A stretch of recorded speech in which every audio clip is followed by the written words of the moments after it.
what boundaries is Sungazer pushing? Like, why is it unique? What do you? And this is going to probably maybe even be hard to identify because you're sort of like a fish in water. This is just what you Right. do. This is Yeah, just yeah. what we're interested in. But if you In it. try to step outside of yourselves, like, why is Sungazer special? Oh man. And I Okay. know, but I'd be curious from the inside. Yeah, yeah, yeah. Well, that is a great question, and yeah, I may be Yeah. too close to it to identify some of that, but yeah, I mean, it's okay. So one major difference, especially in the early EPs, is that the songs began from the drums. So I went into the studio and improvised a drum song, like not a drum solo, but like an A B form, something like that. Two contrasting grooves or something, and then Adam would write music on top of that after the fact.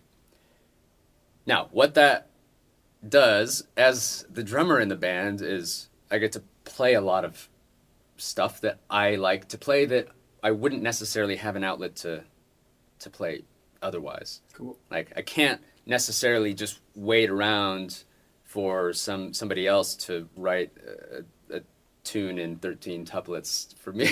Like that's never gonna happen. So like here's the groove, figure out what to do with it, and then Adam really glues it all together in that compositional process, and he does a great job of justifying the rhythmic absurdity that we put into this music and translate it into something that hopefully is not something that is too esoteric or like the idea for us. Hopefully, you don't need to understand what's happening. Like, who cares what the time signature is, or like, it doesn't matter. Like, hopefully, you can just kind of bob your head and groove to it, and there's a good melody. And but under the surface, there is like a lot of fun details that you can get into if you want.